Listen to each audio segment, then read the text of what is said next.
Shit. Hey, it's Enrico Pallazzo! Utah, give me 2. Pallazzo! Hello, everyone, and welcome to another Pallazzo Prospects Power Hour, where we are reviewing our next 3 big 3. And tonight we're going to talk about everyone's favorite team, the New York Yankees. We're going to talk about the homeless team, the Athletics. And we are going to talk about who I think could be a real surprise in 2025, the Seattle Mariners. Robbie, I Yes. hear there's some white stuff falling your way. There is. There's snow everywhere. They've canceled school for tomorrow. Now, hopefully they cancel where I work at the university so that I can have a home day too. But I mean, it was real easy to get my beer cold tonight, Ben, because I just put it outside in the snow. Yep. So, and as I did say on the X, I'm going to need 1 beer for each of these teams, and it's for different reasons that I'm willing to get into when it's time. So, but the good news, Robbie, this week, players started showing up in Florida and in Arizona. Amen to that. So, it's such a good feeling to hear spring training and best shape of their lives and working on a new pitch and all that stuff is coming out now. Ronald Acuna looks like he could hit 40 bombs right now on a bum knee. Let's go. They DH'd Ohtani with the bum shoulder. It didn't affect him. I'm sure Acuna could easily go to DH. Honest to goodness, if they didn't have Ozuna, no way. I mean, there's no way that he wouldn't start the season as the opening day DH. But because they have Ozuna, and no way do they want him in the field, yeah, he'll probably not be playing right away. All right. Well, we have Adarsh is here already tonight. That's right. So Prison Mike, baby. Prison Mike. I hope some people get the reference that are watching on the YouTube, where we are well into the 900s in subscriptions and marching our way to 1,000. And for anyone who's out there thinking like, it's not a big deal, why they bring it up an awful lot. You're right, because we want to do fun, exciting things. Yes. And all you've got to do is subscribe. And as Mike VA said, grab your buddy's phone, grab your wife's phone, grab your mistress's phone. Make sure they're subscribed to. Which one? So that we can, depending on what way you want to take it, Ben, you could, depending on the mistress. My mistress is fantasy baseball. My wife doesn't know how much time I spend with her. And as long as that's not who you're trying to get out there, just subscribe for us. It really does help out. There's 42 people watching right now. That could be, let's just say you could find 42 more phones, maybe. So if you got a roommate, maybe you're like a Darsh, you've got a bunch of roommates, grab their phone, subscribe for us. It will help us. Mike, good evening to you as well in the live chat. Speaking of, we got you're just talking about Mike VA, and there he is in the live chat. He's apparently wanting to find out about the division front runners, and I think we're going to open things up with those New York Yankees, who bested Mike's Orioles this last year in the American League East. And we're going to start off with them. Let's go back. And Robbie, tell me who you had as the top 3, or the big 3 in the New York Yankees system in 2024. Yeah. Okay. So let's go back. If anybody got another that, good reference. If anybody got that, you are old like me, and I'm cool with that. Last year, sorry, for my big 3 or my next 3, what were we doing? Big 3. Big 3. I had Chase Hampton, who was coming off an excellent, very impressive breakout pitcher campaign. He was my number 1. He ended up with a injury plagued 24. I think he only made 8 starts or 13 appearances. It was low, regardless of what it was. It was an off year for him. But a year ago, he was a real big spin rate guy. Fastball, curve, slider were all good. The changeup was going to be the one that he needed to work through, as well as like good catching and things like that, for him to be able to steal those strikes. He was one of the guys last year. Then I had Jason Dominguez, hyped forever, blah, blah, blah. And then Spencer Jones was the hot newish ticket to join that list for me, who was a 2022 first rounder. And Dominguez, of course, had a taste of MLB at the end of the 2020 3 season. Just a little bit, I believe, because I had written on here MLB debut made. So he was a 2019 J2 class. So who are the 3 you had, Ben? So last year I had 2 of those 3. I had Jason Dominguez and I had Spencer Jones, and then I added Henry Lelaine. Right. Ane or however. Anyway, lot of positive things being said about him coming into last year and coming stateside and not just stateside, but trying to stay healthy and pitch in full season ball turned out to be a little bit more of a challenge than he was expecting, maybe, or that maybe people who really liked him were expecting. It wasn't a great year for Yankee pitchers. No. Hampton, as well, as I mentioned. So, but Ben, do you want to lead us off here? Because that's how I've got it on our timesheet as to who your big 3 Yankees are this year. Yes. Do you have this movement? Year, I have. Actually, wait, hold on. Sorry. Before we start talking Yankees, I got to. Oh, yeah. There we go. Prison Mike here needs to have himself a brew. So Uncle Ted has an opinion on last year's, which that wouldn't have been a bad 3. That'd be a very. But a year ago, so Uncle Ted here is saying Ben Rice, Jason Dominguez as the Martian, and Spencer Jones. Issue is that Ben Rice a year ago was looked at as a catcher, potential first baseman, and then spent 1 year, as well as many other Yankees, not exceeding expectations. He did have a pretty good start, but when he came up, he got promoted when the Yankees needed some offense, and he was not able to provide it. And then he started to get a little bit of a depth chart bounce around. And now he does look like, and I believe we mentioned this before, Ben, he does look like a bit of a lost soul. Yeah. And we don't know what the Yanks are going to do with him. Last year, I think I told you that when we got into the players off of the list, Rice and Austin Wells and Agustin Ramirez needed to figure out who was going to be a catcher going forward and who was going to move to other positions. Well, Ramirez got moved out of the organization, Rice moved positions, and Wells was a very, very good rookie last year. So this year, I am going to repeat with Dominguez and Jones in the top 3. The guy I'm adding, and this goes into something you and I have talked about on the show before. The Yankees do really well taking a guy who's got 1 or 2 really good pitches coming out of college, who got this excellent frame, and then developing that more. And they have a whole host of them, but they have one lefty that is right close to the majors that I really like, and that is Brock Selvage. Okay. And I think he is likely to start this year in AAA, but almost certainly he is their 6th starter this year, or let's just put it, their prospect starter. I'm guessing it's the Yankees. They have some, quad A guys. They're likely going to sign a few guys that don't have a job right now and say, hey, we'll send you down to the minors for a month. And if you don't have it, or, if there's no openings in the majors after a month, we'll keep you on, but we'll give you a month that you're down in our minor league system, and you can either have a shot with us or else you can get that released and then they can go. Yeah. Which is very common. And a lot of the veteran laden teams do that so that pitchers who need to get it back. Carlos Carrasco, I believe, is with the Yankees this year, is one of those guys, if I'm not mistaken. Yep. That's definitely one. So I mean, yes, Selvage isn't going to be ahead of those guys most likely, but he's going to be the guy who's got some prospect intrigue. And if he really shoves in AAA, are they going to promote Carlos Carrasco ahead of Brock Selvage?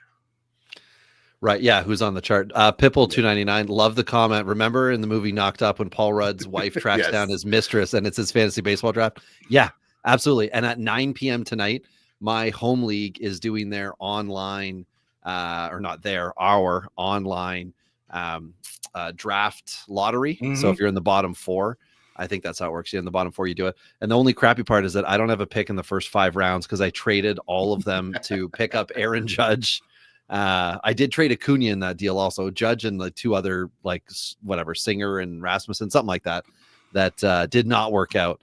But anyway, sorry, Ben. So your big 3, you've got, what's your total? Dominguez, Spencer Jones, and then Brock Selvage. Yes. Okay. So I've got two of the same with you, Dominguez and Jones. So we don't really need to get into those guys. Obviously, it'd be nice if the Yankees just let Dominguez come up and like be a starter. That would be ideal. And even if they want to do like a split against, if he's better on righties than lefties, or on Wednesdays than Fridays, whatever they figure out is an appropriate split. Just let him be with the club so he can be. He's 21 years old. Let him be a guy. He didn't get to shadow Soto and have those conversations all last year, which would have been great for him, but that's okay. Anyway, the other guy that I've got, Ben, who is new to the organization or newer, is Jorbet Vivas, baseman, who he was originally a J15 guy, trade with the Dodgers. Great trade for OBP. Trey Sweeney, no less. That's right. Yes, a prospect of note, a former prospect of note that's now with Detroit. Yes, and in Major League Baseball. So things I like about Vivas here: 23 years old, the OBP, a very low K rate, 24 average dip, but it can be forgiven. And who needs a second baseman for the Yankees in 2026? Or sorry, who needs a second baseman in 2026? Yeah, the Yankees do. All the talk is of MLB this year with Jazz Chisholm going there. Well, this could be your long-term fit, and this might be why you're able to kind of move Jazz around mid-season if something fits elsewhere, like move them around within your lineup. I mean, within your the field, because he should be having potentially a career year, as everybody is hopeful for. So, so I've got Dominguez, Vivas, Jones. Those are mine. And what about diving into the vaults last year, Ben? Who did you have as your next three last year? So last year, again, you had mentioned him already. I had Chase Hampton. I also had Roderick Arias, and I had George Lombard. George Lombard Jr. Let's be more accurate. But is it Lombard or Lombardi? Lombard. He's not. He doesn't get the trophy. No, so, he doesn't have it. No. Now, one of those three repeated for me this year. Okay. And that is the guy we were just talking about, and George Lombard Jr. And I will say, I am putting together right now the last of the 6 major prospect lists that I track for my list that I do, where I find out how guys have ranked on, I think I do ESPN, MLB Pipeline, on Baseball America, Athletics, so Keith Law, and Fangraphs. It was just those 5. No, there's 6, but regardless. Oh, Baseball Prospectus as well. Sorry, there we go. There's my 6. And the only one left is Eric Longenhagen at Fangraphs, who's releasing his on Monday. And I will say, George Lombard is a guy who is on a lot of lists this year for top 100. Okay. Typically down in the like 70 to 100 range, but still he's making a lot of those top 100 lists. And I believe it was either Baseball America or Baseball Prospectus, or maybe both, had him as their second prospect in the system behind just Dominguez. So, oh wow, okay. So he's really banking. Yes. And then the other 2 that I have on here are more of the kind of the profile for the Yankees, but they did take 2 of my favorite college pitchers in the draft last year, Ben Hess and Bryce Cunningham. Okay. I did. Did I miss one of yours? You missed both of my next. Okay, good deal. Good but deal. It also shows the depth that you can envision within the Yankees based on how they draft. And so those 2, both I had at different times when I was doing mock drafts last year as a legit back end of the first round talent. And so for them to get both of them into the org, I think that's a really good pickup for the Yankees. I think it's going to be a positive thing to see. Let me quick answer one here. Well, there we go. I mentioned him. So, Ben Hess can strike out the world, according to Uncle Ted. Joe Chris asks about a team that we're not going to cover tonight, but a player who is really high end. I don't think you're going to see Sebastian Walcott this year unless he just completely balls out the first half of the year and the Rangers completely tank.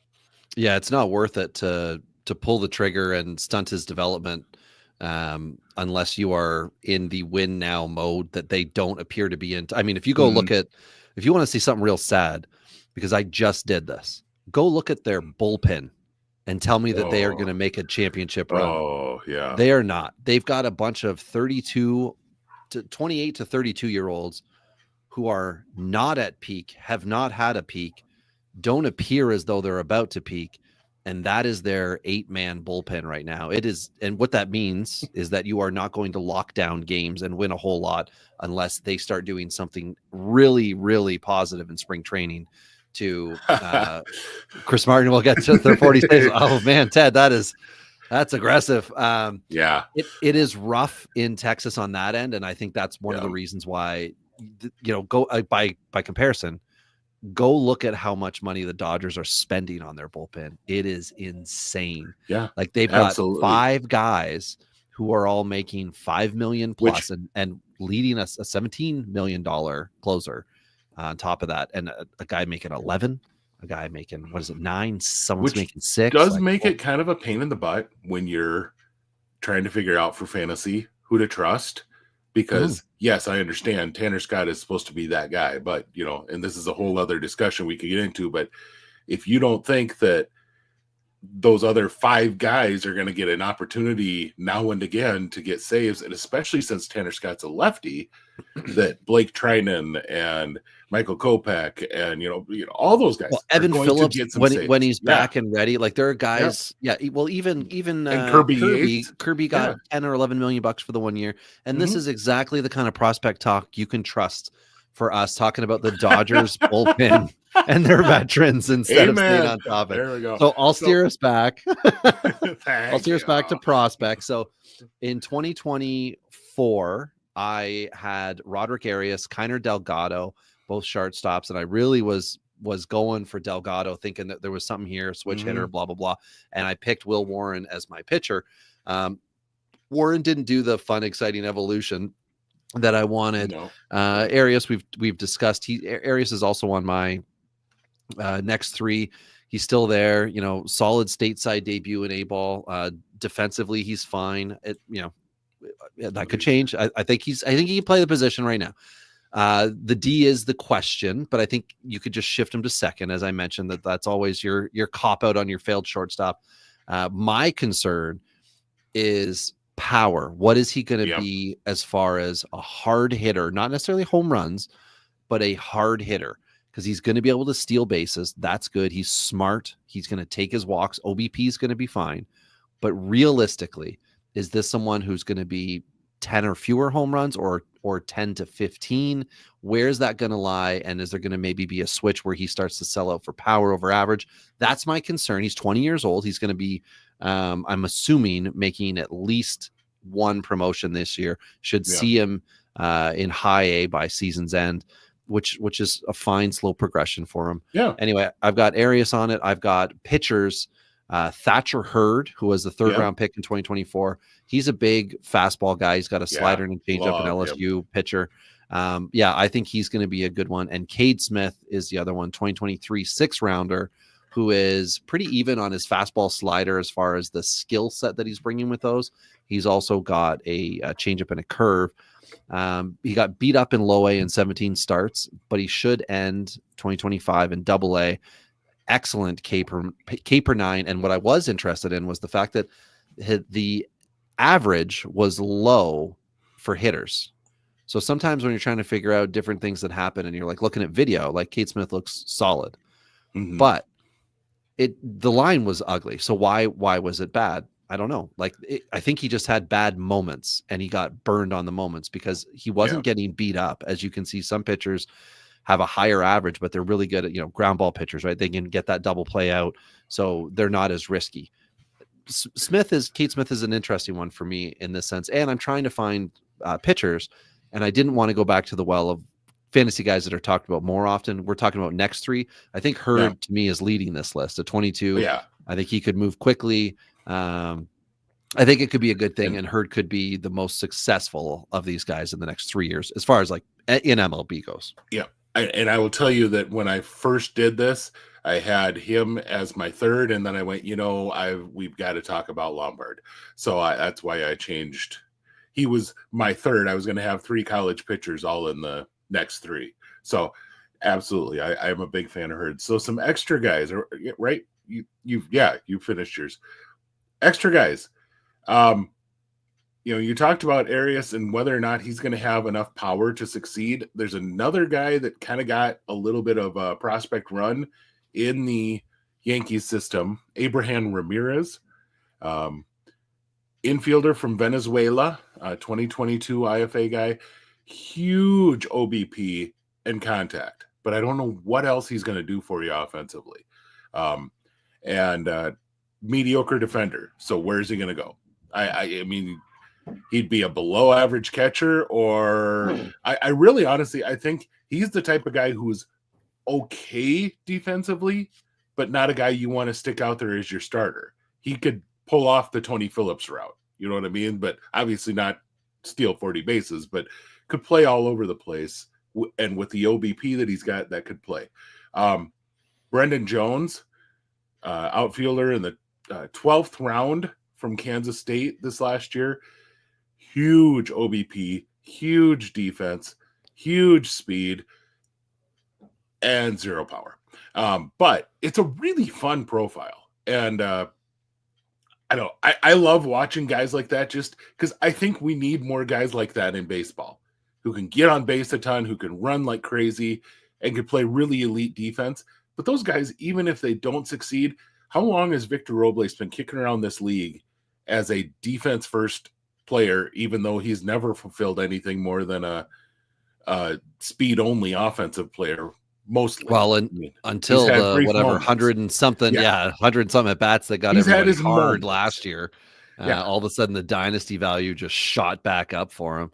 So, but yeah, they've got some good options here, and somebody who's left their list, I believe, who had a good 23 to 20 or good 23, headed into 24. Just trying to find the right mix of guys here. I drafted a few in one of my deeper dynasty leagues, and which is not a great sign that the player's name's currently escaping me, but it's a pitcher, and I don't want to. I'm confusing it.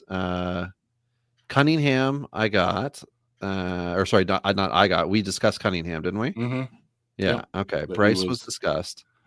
Where's my other Yankee here? This was previous year. Oh, Messinger, Zach Messinger. Okay. Yeah. He was a. I don't know if you want better. To call it a hot item for a year or so, but yeah, it was last year. He was having a strong. I'm just trying to find where he is. Okay, there. I'm just looking on MLB.com very quickly to see if non-fantasy list, which is always like the death for fantasy people to go to those, but just to try to find the scouting report. But 50 fastball, 50 curve, 60 slide. That's what it was. Okay, he was a slider guy. There we go. I could not remember for the life of me, but what I like about him is, of course, he's 6'6" and about 225. So solid guy. Played last year at AA after finishing the year at AA.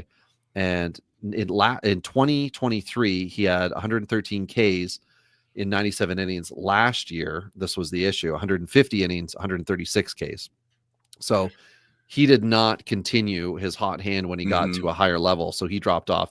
But he's somebody I'm going to watch this year, and he will either be, organizational depth, or he's going to get it back and he'll end the year in AAA, and he'll be one of those like silent guys that no one's really describing anymore. They could end up with some MLB time. They do happen. So players do get that. You say you like 6'6". What if I could, offer you a 7th round pick in 2022, who's a 6'6" righty, he sits mid-90s with the fastball, has 2 different sliders. The Yankees have already gotten their fingers in on that molding, and now has a curve and a change that flash above average. Would you be interested? I would. Yes, I would. What if I told you that not only that, but this guy may have the Yankees jersey you may want to buy because of his last name, Cam Schlitter. Oh, okay. And Schlitter, Schlitter. And wow, I was really impressed when I pulled up some video. it's a I the only worry I have is it is a funky delivery, but it's a delivery that he repeats. It's Okay. something goofy, but he does the same thing every time. Um, that's one that really impressed me and caught my eyes. That is on this list. Josh Tiedemann was drafted in the 13th round in 23 out of high school as a two-way player, and he has actually done two ways both years, except he's totaled now 2 innings pitched and 15 at bats Oh because my he has goodness. been hurt so much in his draft year and last year. So that's another guy. And my last one that I really like is Eric Rieselman, but Okay. he is going to be a reliever. Was on the 2022 LSU team, so not the team that won the national championship, but the one just before that. 5th round pick, and just holy crap, great bullpen stuff, and was up to AAA, or was in AA or AAA. He hit the upper minors last year, and so very good chance that if they need some relief help, this is a guy who's got that kind of excellent relief arm stuff. So could be somebody just to kind of keep an eye on. I highly doubt you're getting saves out of him, but those leagues where you can get holds, where you can get some strikeout ratio, things like that, I think this would be a guy to at least keep an eye on. Well, those are all important things, Ben. Let's move on now to the Everyone's traveling favorite team. athletics. Yes. Who last year, I'm looking at my list and I see some names of interest here. So I'm curious to know what you've adjusted for this year. I do know who I've picked. But Ben, who were your big three for the A's last year? So last year, I was buying in hardcore on the Luis Morales train. I had him in my big three. And then I had two guys that I thought would play a lot in Darrell Hernandez and Denzel Clark. And let's just say, kind of whiffed on those. They did not end up being kind of heavy play guys, but they were very... there's a reason why you thought that they would be someone to pay attention to, but and who do you have for this year? And this year, I have none of those three in my top three. I have Nick Kurtz, their first pick this last year, who very well could be in the majors by the end of the year. Jacob Wilson, who will start in the majors to start the year. And then a personal cheeseball, Colby Thomas, who I love his total skill set. And I think I mentioned him in the next three. I'll have to look at it when we go back to it. But an outfielder that can just beat the snot out of the baseball and actually can still put up a decent batting average, but he also strikes out 180 times. So, I mean, doesn't walk a ton, strikes out a ton, but he is an elite guy for them to consider for next year. The guy who I really think he could mold well after is actually Brent Rooker, who is on their major league team. And I think that's a really good profile for him to model. And I think that would be kind of an interesting, because Brent took his time in the majors. And I think a lot of people abandoned ship on Brent Rooker by the time he got to the A's. And then now he's a multi-time All-Star and got a $80 million contract this winter, I believe. So. Yeah, and that to me is the fault of the Twins, because we've seen enough Twins prospects come up and then just not excel, and then they move down the depth chart instead of getting to play through it all. And that does happen now. Joe Chris in the chat is realizing now that we are just talking specific to three teams tonight. That's okay. Nothing wrong with that. I love having good chat. Yeah, we are here to cover three teams. We talk about their big three prospects. We talk about what we think are their next three prospects, and then we'll throw out some other names and move on to the next one. We also will cover every single MLB team at this point, before opening eventually. Day.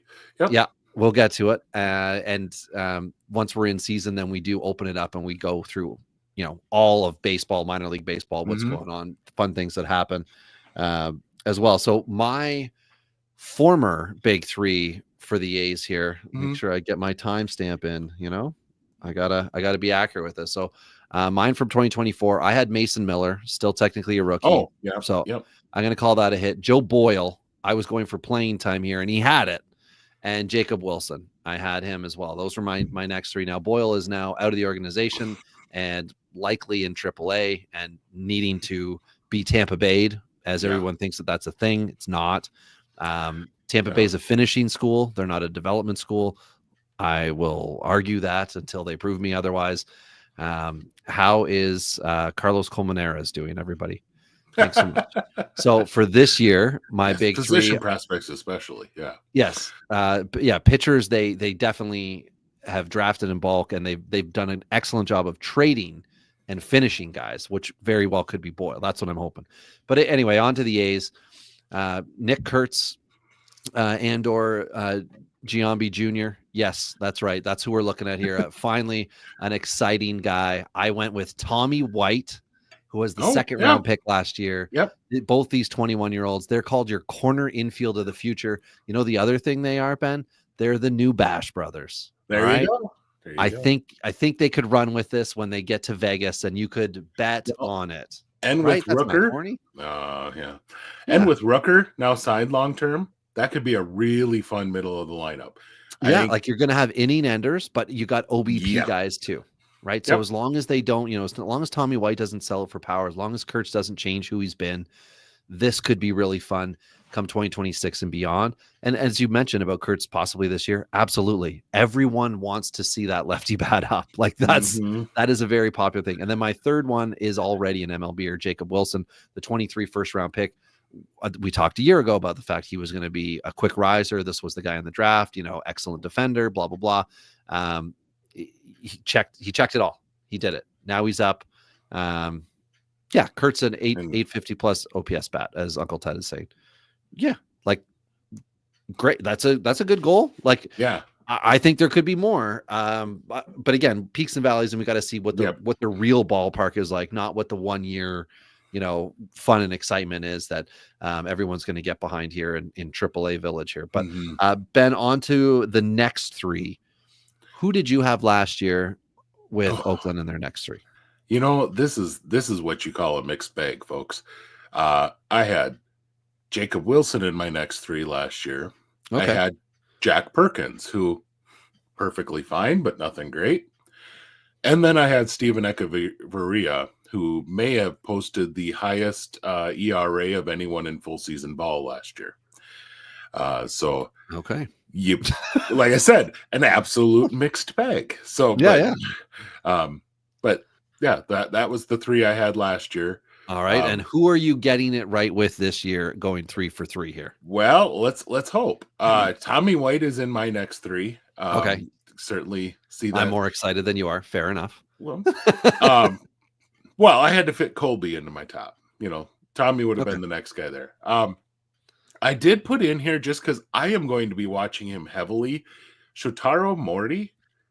Me too. I think that's such a neat profile. And if this can happen, if guys are willing to come over out of high school in the IFA portion from Japan, if he has any level of success, if you see him spend half the season in full season ball, I think we're talking about a trend that could start, which is really exciting. And right now, from those who I trust from Japan scouting, they're not 100% sure whether he's a better position player prospect or pitching prospect. And that's kind of fun. That's fun to see develop. And so I'm just kind of eager to see how that works out this year. And my final one is Henry Bolt, who I just kind of can't quit. I think I own him in really deep leagues all over the place, but just so much stinking talent and a 35% strikeout rate. So it's which is, of course, not ideal. No, it's not what you're hoping for. Now, for a pitcher, that's great. Not so much for your hitter.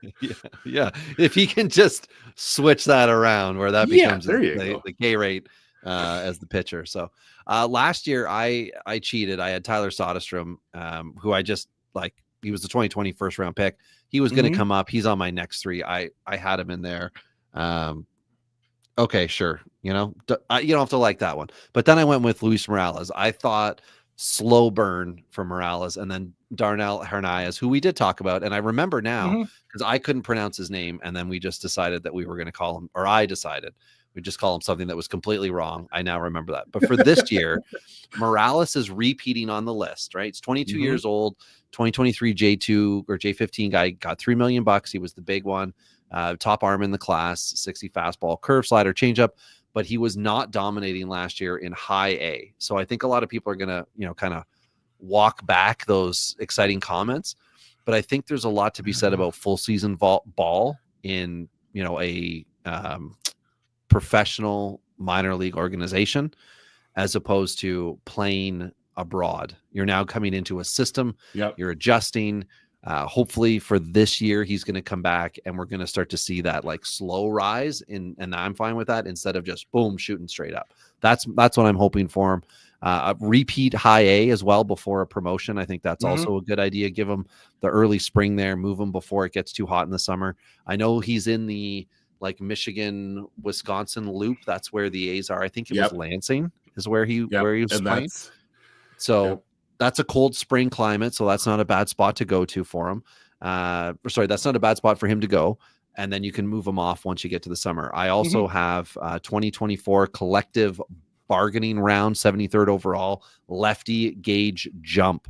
And my note on him for everybody is that he was a top arm as a high schooler, and what I think got forgotten in here is that he had Tommy John surgery and only fully healthy again last year, and he's got 455-ish grade pitches depending on who you're trusting, which is all serviceable and all at his age of 21 projectable to see improvement. Now you've got to pick the ones he's going to throw heavy on. I would assume not the curveball as an already one-time Tommy Johner. I would hope he would be using that as an out pitch on an off day as opposed to the school of Lance McCullers, and he would be working more with the changeup and the fastball. But we'll see.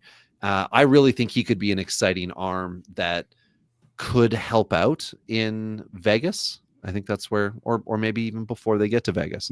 And then I also have Shotaro Morel, or however we're going to say it.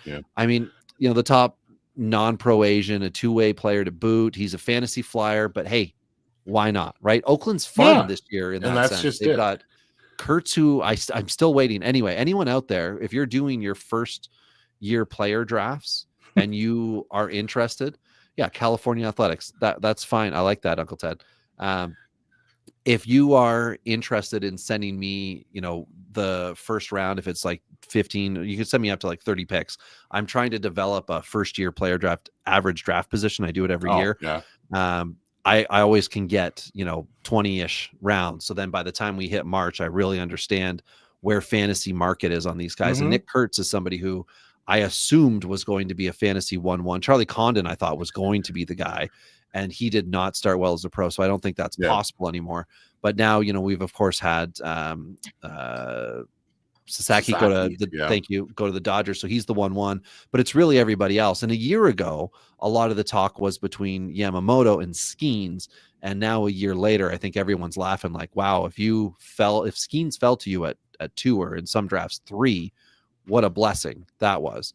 So I'm curious if you guys have him out there. You could, if you want to, you could hit me up at X at Robbie Baseball. Prefer if you joined our Discord, the Pallazzo Podcast Discord, and then you could pop that in there, and eventually I'll check and I'll just record the names down and in their order. And I would very much appreciate the ability to count your data, and I don't need your name. I'm the Elon Musk of the Discord when it comes to first year players only. Anyway, so that's our big 3 next week for the A's. So, other names aside, Ben, we've got a bunch. We did not discuss. Who is it that I was just going to look at here?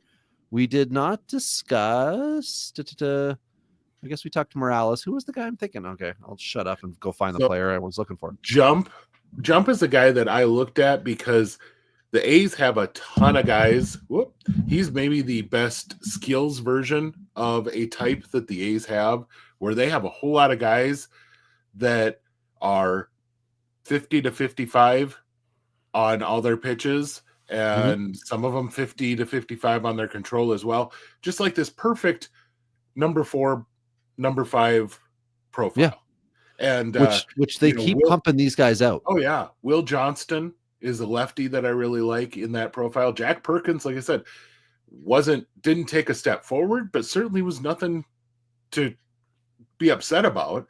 And they acquired Mason Barnett in the Lucas Ursig trade. That's another guy with that similar profile. And then one of the better good names to have in your system is Blake Beers.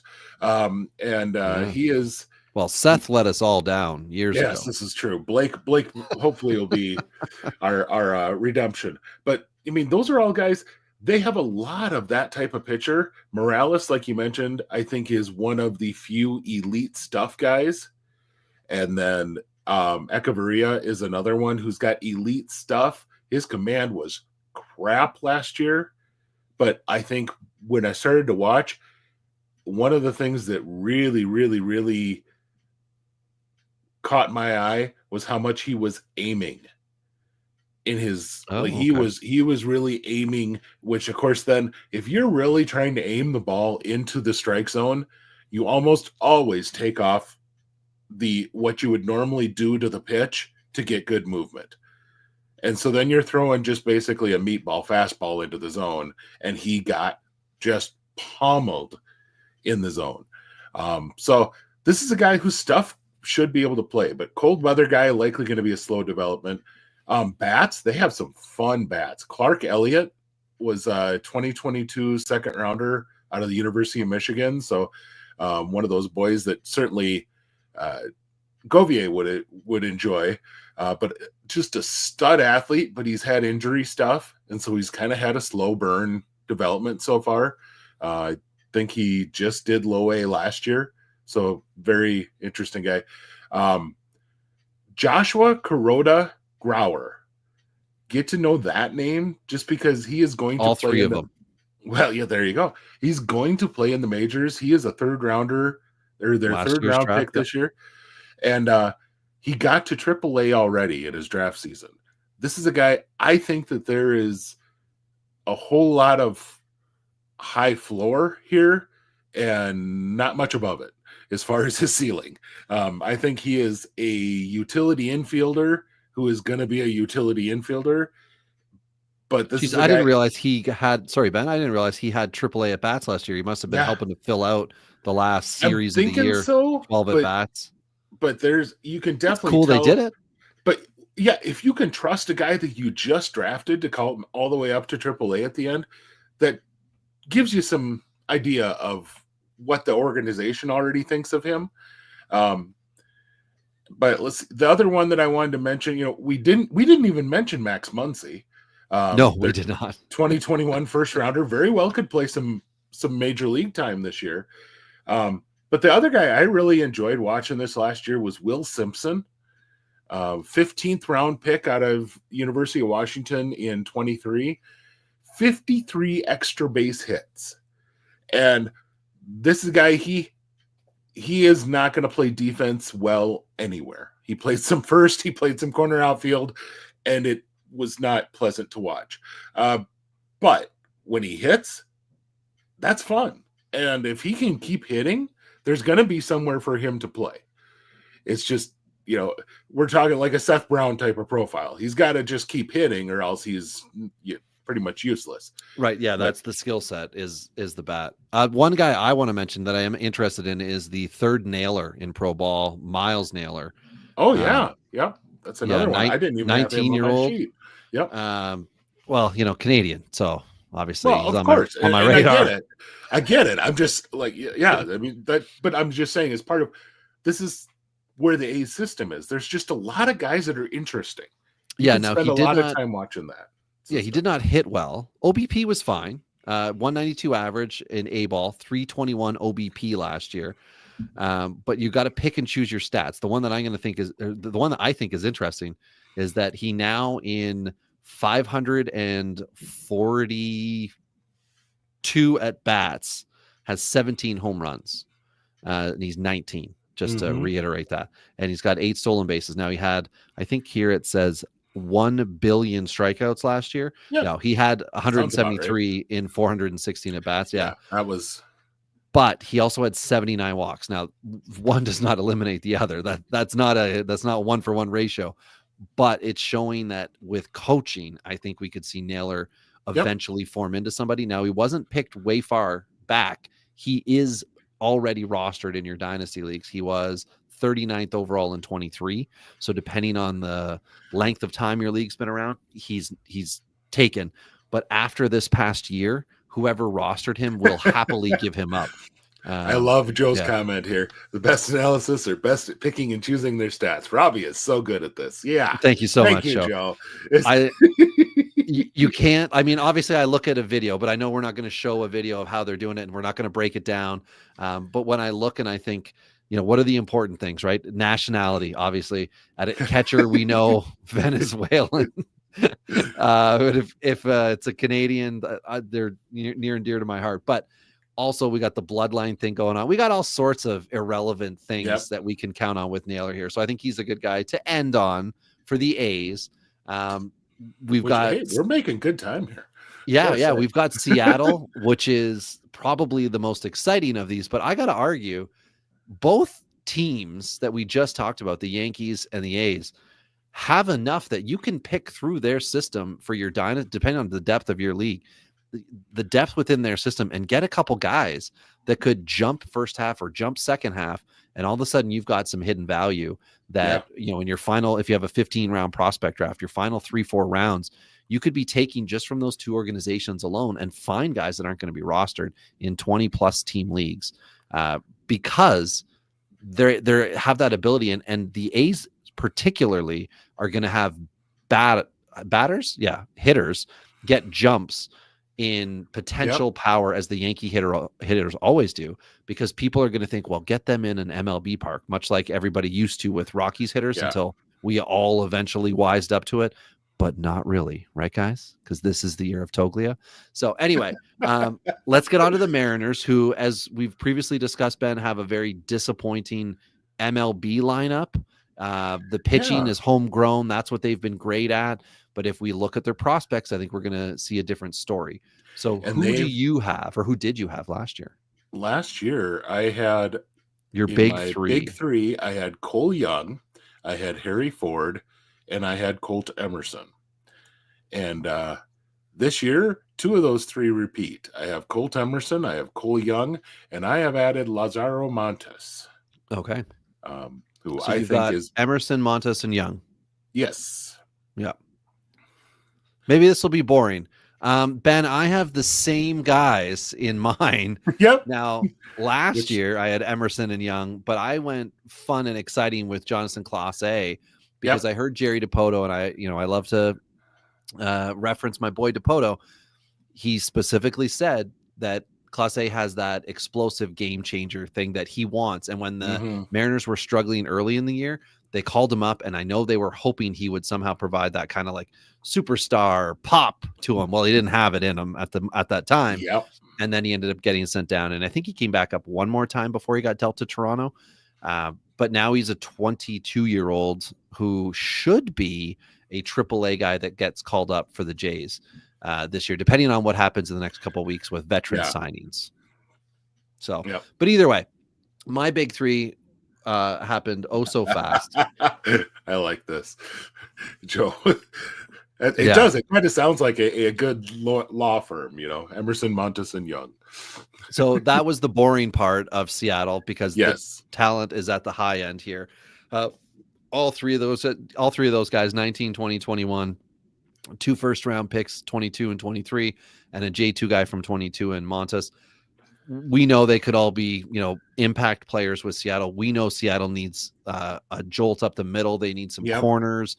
They could just use all these guys, and maybe Dipoto will get aggressive in their assignment this year, so they could all potentially be cusp or up this year, depending on how the season goes for them. I just submitted for IBWAA my yearly predictions thing that we do. Mm-hmm. My AL Rookie of the Year pick was Cole Young. Oh, wow. So you think it's coming quick? I think he's coming quick because I just don't see who's stopping him. I So really do you don't. think I think JP Crawford stays at shortstop and Young yes, would go? Yeah, Young would Young's go to going to be what, the second second? base. Yep, That's because fair. and I think So you don't with think it's Dylan Moore? would if I were to have you guess how old Dylan Moore is, how old do you think Dylan Moore So, is? I mean, thanks to deep dynasty leagues, I know Dylan Moore is 32, I think. I believe I that's think right. that is yes. It's either Yeah. 32 and turning 33 or just turned 32. I don't, but still, He went for a shocking amount in an auction league, and I remember thinking, what do I not know of this man? And then Luke Rayleigh went. So this is a league where you spend real money on the players, and mhm. if you spend over $240, you pay 100% tax on top of every dollar you spend over that, like MLB's luxury tax. And someone's paying Luke Rayleigh $17 in this league, and I thought, wait a second, Yeah, no. that's not Luke Rayleigh value. Someone confused him with Peak Thai France, and that's exactly what I think has happened. Is that people are like playing opportunity for Dylan Moore and Rayleigh separately. But I Mhm. love the idea of an early promotion for Young. Uh, So I that's what I'm watching heavily. Okay, I want to run a trade scenario past you here since we are on Seattle, and there's a guy in one of my leagues that is a serial prospect trader. Excellent, excellent fantasy guy, but he goes from last place to, like runner up. Meanwhile, Chris here is asking, does Locklear get another chance? I think there's opportunity, but it's not going to be, you can work it out. You're going to have to come up and steal a job. So Yeah. spring training, 400 batting average, crushing balls, 4 home runs, earn a bench role. That's your best bet. Otherwise, he's going to AAA. Mhm. So let me look here. This trade offer it involves the Mariners, obviously. My team in this league is called Depoto's Mariners. And So you trade like Jerry? No, I don't. I'm actually kind of like, I overvalue my own guys always, of course. And I am trying to get Connor Norby in this league. But the Seattle Hotshots, which is another team, it's like we're a West Coast based team, but we're not. But there's 3 teams that have Seattle names. Nice. So this is what it is. It is Harry Ford, Young, and Chase DeLauder for Zahir Hope and Tommy White of Miami. Wow. Isn't that a fair offer? Like, both sides, I think, are offering a lot. Hope is that's a lot of Tommy White is potentially breakout pitcher this year in the minor leagues. When we get to Miami, we'll have that conversation. Yeah. I think you're talking holy crap ceiling on the Hope and White side. Yeah. And my fear there is the lack of floor with both of those players. I love Hope's skill set, but that doesn't mean, if DeLauder might have the most upside of anyone in that deal, though, if he stays healthy. That's the whole issue. Right. Yep. And that's the whole thing. This is, an easy top 10 guy if he's healthy. But you also have Cole Young, who's a legit 20 to 40 prospect, in the top 20 to 40 on top 100 lists. That's a really fair fun offer. trade. Honestly, it's a fun trade. That's the type of trade where somebody would veto it because they don't like one side or the other.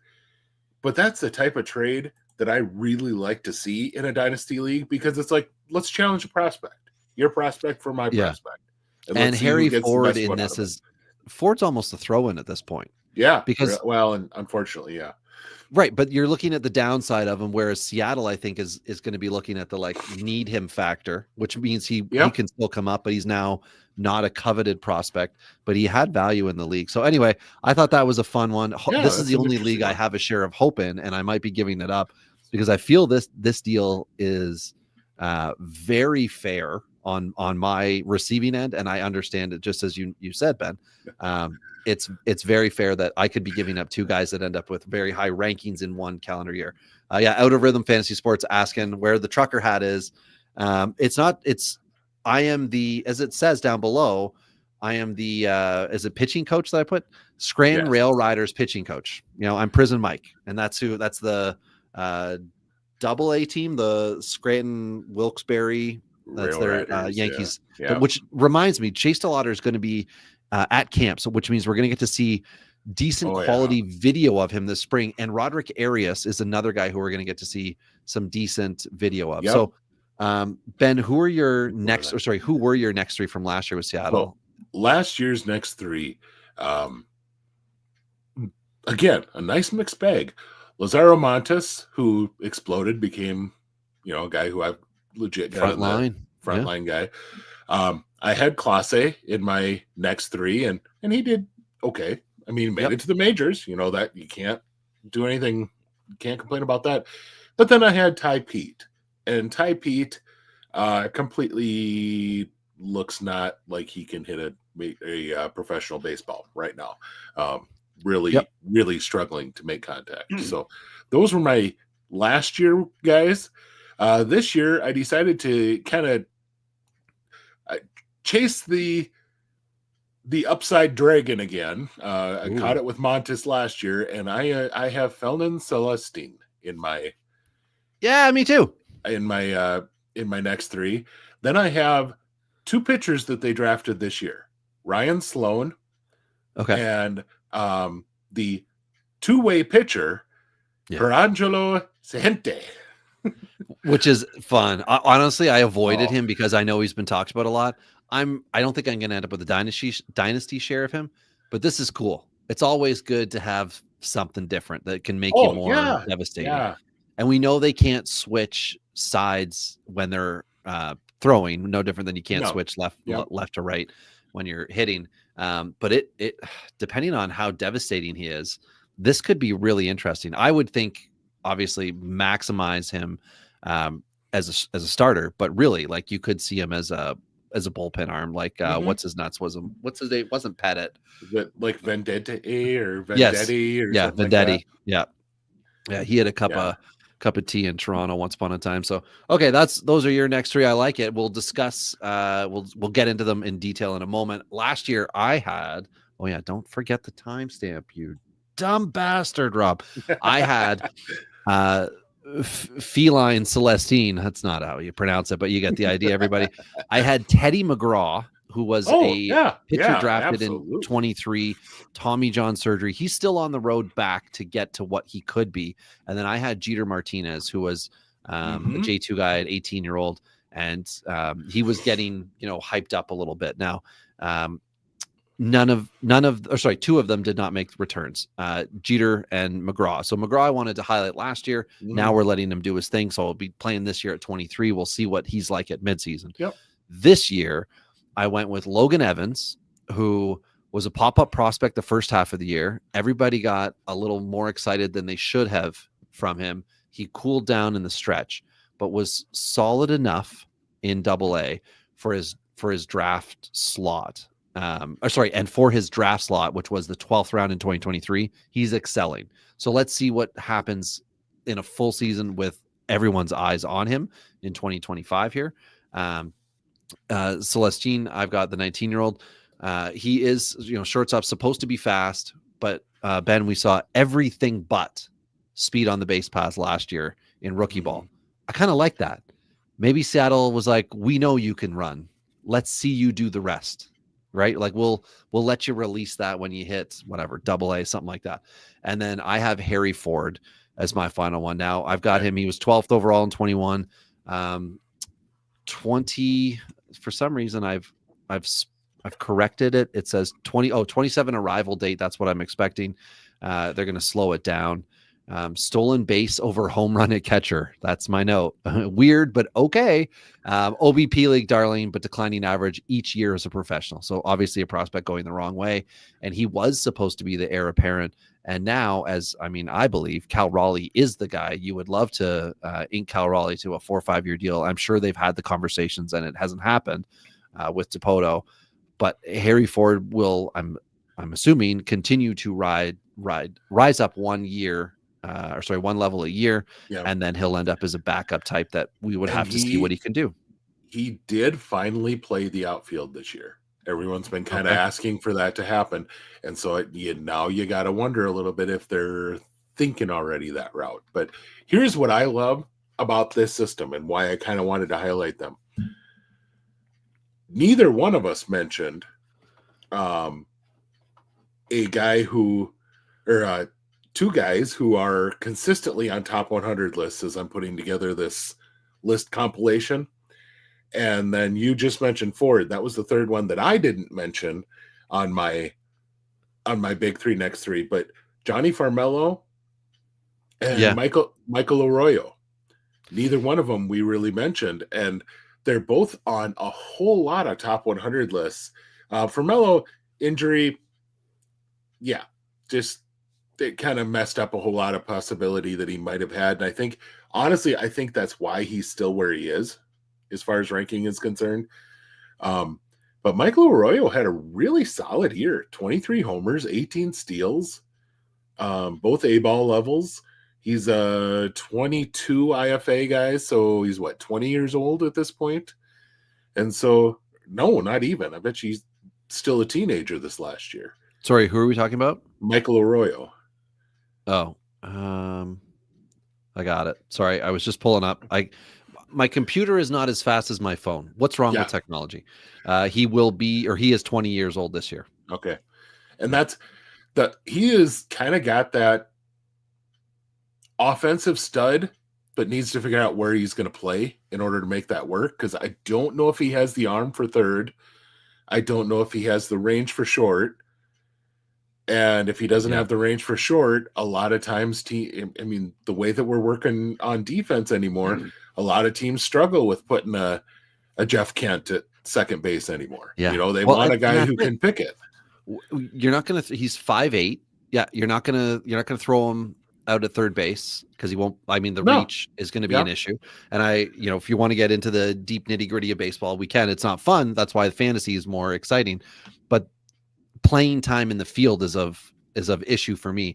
I love the fantasy stat. I love the real stat line. 23 dingers last year, 18 stolen bases, 89 RBIs is excellent, and 101 runs. Like, we're dumb for not having him on the list, but I'm not sure what he's going to do as far as playing a position. And that's So, and that's one of that's the reason why he's not on my next three. Flat out. Offensive profile easily is one of the guys that we should be highlighting, but where is he going to play? So I have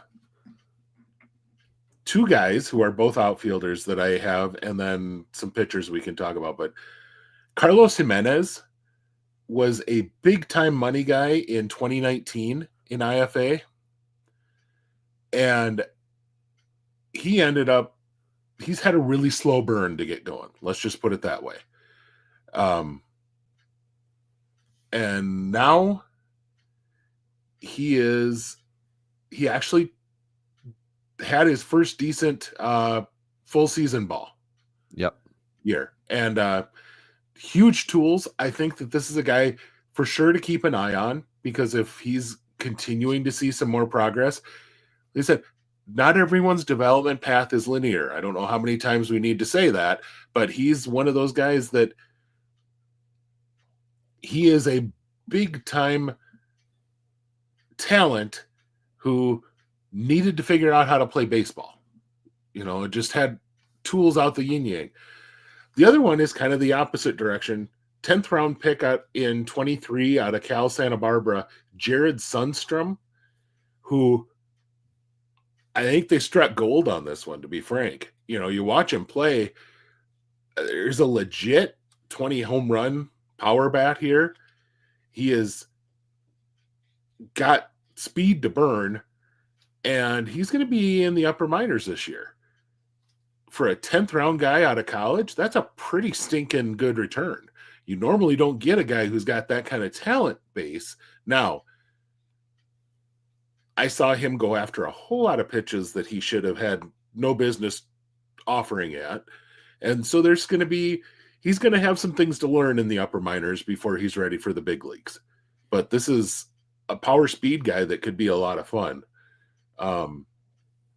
Pitching wise, You had mentioned Jeter Martinez. I had him on here. Brandon Garcia is another guy who's kind of along that college type that they develop really well.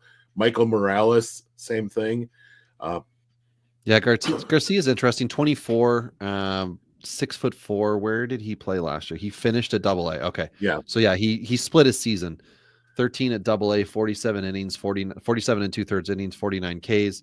Walks 21, not ideal. 221 opposing batter average. Interesting. One thing you got to give Seattle credit for is developing pitchers. Mm-hmm. And yeah, I don't know. He's just good. They're just good at it. So yeah. I would give them credit for it. Brian Wu kind of swooped through everybody and all of a sudden had arrived. And now people are like, this could be an ace. Kirby Gilbert, we talked about them when we were doing our top pitchers or dynasty pitchers, which are all welcome to go find that episode. So, yeah. So Tyler I don't know, Gough is how you spell the last name. He was a 9th round high school pick in 22. And I like the blend of pitches. It's really a solid blend of pitches. 4 pitches that I would say are probably average or better. Sometimes we're flash and plus. That slider could really flash plus. But he was in the Cal League in 24. And which meant he had some tough days. A lot of walks last year. 95 and 2/3 inning, 47 walks to 99 Ks, but 23 starts. And I think that's the type of guy, watching him on a few videos, that's the type of guy who gets to the upper minors and realizes how to pitch, not just hit the strike zone. And right, that's, there were a few times where he'll figure out how to let his stuff, the natural movement of his pitches, play within the zone rather than trying to think that he's smarter than everyone and have them chase out of zone. And that leads to a whole lot of balls. And he saw that last year. This year, I mean, you hope that next step for him is same movement on the pitches, but let's work that movement within the zone and see if a guy can hit it. Because I think he would be a guy who has a really high in-zone swing rate. So he is an excellent one for your watch list, people. Mm-hmm. Seattle's loaded. All 3 of these organizations are in a good spot. Although we constantly see the Yankees deal players away who we saw. Who was it earlier? Somebody had said that, the Yankees don't keep their guys. They trade them. Of course, that's what happens when you are riddled or saddled with the obligation of competing all the time, as you can't always let the guys come up. Volpe has been an exception. Judge also an exception, but Judge didn't come up and suck for 2 years. Volpe, we're jury's out on. We're not so sure. Gleyber Torres is another one they did it with, so they have done it with players, but he's had Volpe's had value. It just hasn't been the way that folks expected him to have value fantasy wise, and that's the problem. Yeah, he's a real baseball player who everyone was pretty excited to see get better and better. It might just be not JP Crawford level, but it might be less exciting fantasy than we would like. He was getting hyped up quite a bit last year, and that's all cooled off now. So even with a great lineup. Yeah, it might be a lower average 15-15 type of guy. You know what I mean? Or there should be some power there. There should be some speed there. But the folks that thought that this was going to be your next Jimmy Rollins type of stat line, he isn't going to be pulling off that. He isn't going to have a 30 home run, 50 steal year. That just isn't happening. So, but this is a good crew. This is a good group of teams. And our next show, we get to finish out the American League. Get Tampa, to talk about Texas, your favorite. Toronto. Well, again, I a couple years ago made the switch to Seattle, but now I've just floated around. So I'm like the A's. I have no home. I love baseball. I love fantasy baseball. Yep. And I hate when an organization does things poorly. Seattle has let their MLB lineup erode. I don't like it. I appreciate that Jerry's been going for it. But he usually also has some really good, astute offseason moves. The fact that he has not had a really loud season to this point makes me think that your call on Cole Young could be the best thing for the organization as you bring the guy up. I think they have so much depth. We talked about Locklear. There's a lot of guys that I just didn't even mention that had solid years in AA, AAA, but maybe aren't on that high end prospect route. I mean, Ryan Bliss is a guy who's graduated at this point because he's been up, but a lot of talent there. Maybe Jerry's going to say, you know what? I'm going to let these young guys push you old farts and see if we can possibly get something out of it. Because, it was striking out that was an issue a few seasons ago for Seattle. Contact balls in play have always been something they've needed more of. And really, they're going to get into a position where Julio needs some legitimate protection. Now, Arena's there right now. But you need more. You need multiple. Like, you can't just have a 4-hitter to help your 3-hitter. You need a 3, 4, 5, 6 so that they're looking at that lineup as how do we attack that, not how do we attack the one guy behind their best hitter. Emerson on base with his speed on base, a Cole Young with his ability to drive the ball in the gap, hitting behind him, and then you bring up Julio. Oh yeah. I mean, you're talking. A lot of times you're going to have guys sitting on second and third waiting for Julio to drive them in. You got Arizona, and then you got Raleigh as power behind it, and then you need, whether that's Raley, whatever that like next type guy is. You need that next guy there, and then you need the 7, 8, 9s pushing and then just players around. In it, who knows? Maybe we're talking about right now the guy who could come up and be that power and on base. I don't know if he's going to be contact, but I'm not saying it's going to happen, but it would not blow me away if Lázaro Montes ended the year in the major leagues. It sure would be fun. It would be a lot of fun because that means that he has checked a lot of boxes in AA and then in AAA. And boy, would that be fun just to have. Yeah. So. And I mean, Emerson, depending on how things go too, they could decide to shift him full-time third base. Assuming he starts in AA, if let's say he gets hot, boom, he's up in AAA. If they're knocking on, it could be a real fun 2026 lineup if it doesn't all, if certain things happen in certain ways in 2025. But anyway, that's the Yankees, that's the A's, that's Seattle. You're covered. We got Toronto, Texas, Tampa Bay coming up next. Don't forget to check out our Dynasty National League. Yeah, and then we've got 15 National League teams. We're gonna do them all, everybody. But yeah, we'll wrap this one up here, Benny. On behalf of myself, Ben, Britton, Sam, Govier, Mike V, Britton Allen, the Venezuelan catching guru. We thank y'all. Love, peace, hair grease.